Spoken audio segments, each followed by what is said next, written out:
சற்று முன் கிடைக்கப்பெற்ற மிக முக்கியமான செய்தி ஒன்று வெளியாகி உள்ளது. எடப்பாடி பழனிசாமியிடம் இருந்து இரட்டை இலை சின்னம் பறிபோகிறதா? வெளியான தகவலால் பரபரப்பு. தேர்தல் ஆணையம் என்ன கூறியது?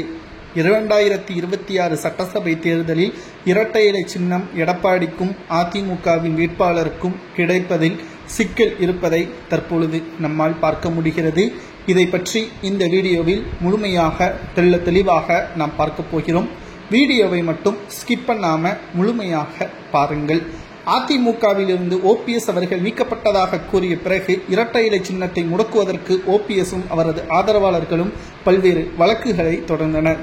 அந்த வழக்கு கடந்த 4 ஆண்டுகளாக நீதிமன்றத்திலும் தேர்தல் ஆணையமும் விசாரணையை நடத்தி வருகிறது.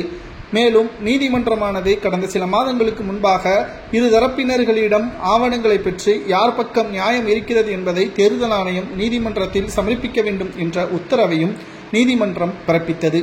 இந்த நிலையில்தான் தேர்தல் ஆணைய அதிகாரிகள் இரு தரப்பினர்களிடம் விசாரணையை நடத்தி அனைத்து ஆவணங்களையும் கேட்டறிந்த பொழுது பன்னீர்செல்வம் பக்கம் நியாயம் இருப்பதாகவும் இதை வருகின்ற 27ஆம் தேதி நீதிமன்றத்தில் தேர்தல் ஆணையம் சமர்ப்பிக்க உள்ளதாகவும் தற்பொழுது தகவல்கள் கிடைக்கப்பெற்றுள்ளது.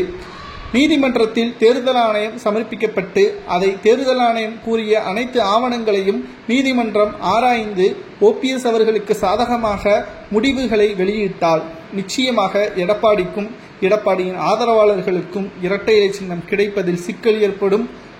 தேர்தல் நேரத்தில் புதிய சின்னம் ஒதுக்கீடு செய்யப்படும். இதனால் எதிர்க்கட்சி அந்தஸ்தை இழக்கக்கூடிய வாய்ப்பை உருவாக்கும். சரி, இரட்டை இலை சின்னம் முடக்காமல் இருப்பதற்கு வேறு வழி என்ன என்பதை நாம் பார்க்கும் பொழுது ஓபிஎஸ் அவர்கள் மீண்டும் அதிமுகவில் இணைக்க வேண்டும். ஓபிஎஸ் அவர்களுக்கு அதே ஒருங்கிணைப்பாளர் பதவியை கொடுக்க வேண்டும். ஓபிஎஸ் அவர்கள் இரட்டை இலை சின்னத்தை முடக்க வேண்டாம் என்று வழக்கை வாபஸ் பெற்றால் மட்டும்தான் எடப்பாடியும் சரி மற்ற வேட்பாளர்களும் சரி இரட்டை இலை சின்னத்தை தேர்தலில் பயன்படுத்த முடியும். இல்லை என்றால் கடினம் என்ற தகவலும் தற்பொழுது கிடைக்கப்பெற்றுள்ளது. இரட்டை இலை சின்னம் எடப்பாடியிடம் இருந்து பறிபோகிறதா அல்லது ஓபிஎஸ் அவர்கள் அதை மீண்டும் அதிமுகவிடம் ஒப்படைப்பதற்கான முடிவுகளை வெளியிடுகிறாரா என்பதை நீதிமன்றத்தின் இறுதியான முடிவை பொறுத்து பார்க்கலாம்.